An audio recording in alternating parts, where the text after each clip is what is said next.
Good evening. How y'all doing? Violence. It's just a social problem, right?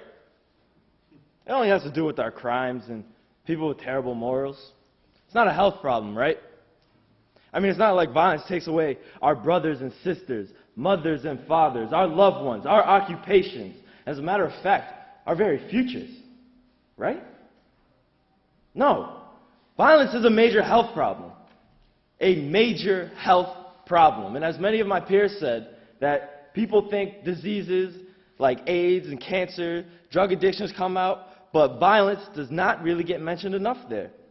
For example, in school they educate us on those certain diseases, and we do indeed hover over the topic of violence, but it is addressed as a social problem and not a major health problem. Yes, HIV and AIDS kill, yes, cancers kill, and yes, they're both major health problems. But did you know that the leading cause of death in black men between the ages of 10 and 24 is homicide? Is it not already hard enough? Why degrade ourselves further when we have people out there to do that for us every day? Do we want to live in a place where we walk around with the label of violent? Do we want to let violence set us back? It's said that we do not have the technology to build a time machine. It is said that we cannot go back in time, yet somehow we are moving backwards as a race every time someone commits a violent act. Malcolm X's "by any means necessary" quote becomes "I will kill to live by any means necessary." Muhammad Ali's memorable moment standing over Sonny Liston, captioned with "impossible is nothing," now becomes "impossible is everything." All because of this violence, a major health problem.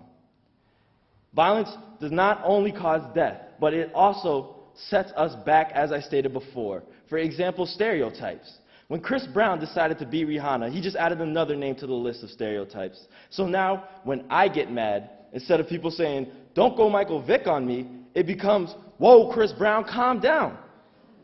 Now, I'm tied in with beating dogs, and I'm associated with beating women, and I have never once committed one of those acts of violence.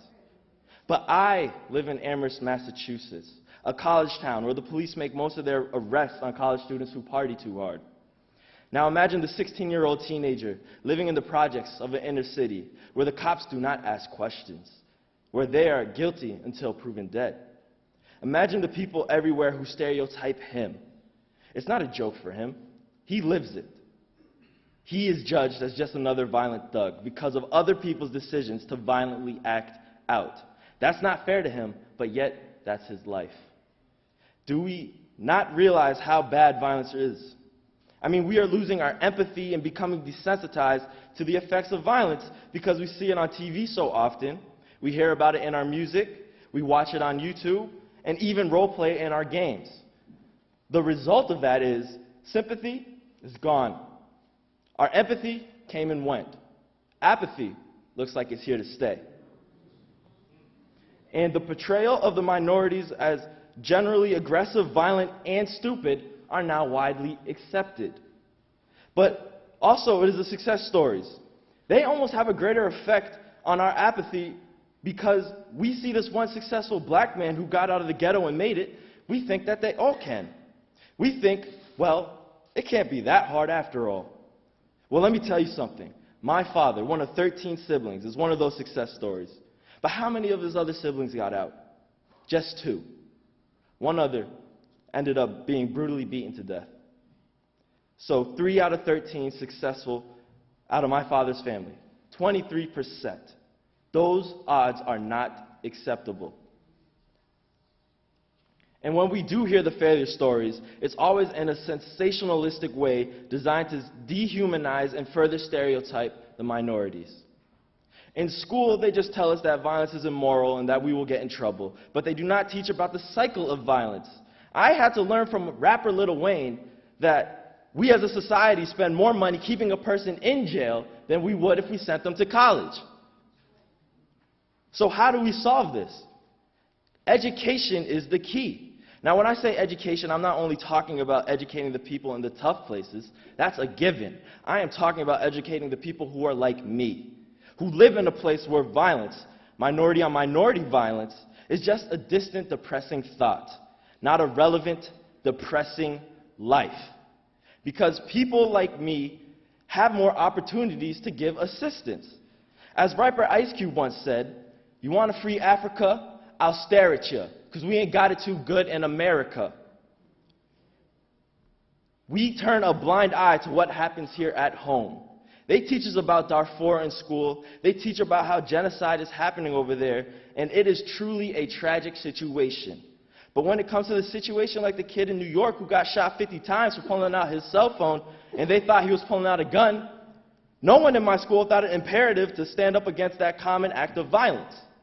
Or when we hear about the honor student in Chicago being brutally beaten to death by a gang fight, not because he was a gang member, but because he was in the wrong place at the wrong time, no one jumps up to stop the madness still.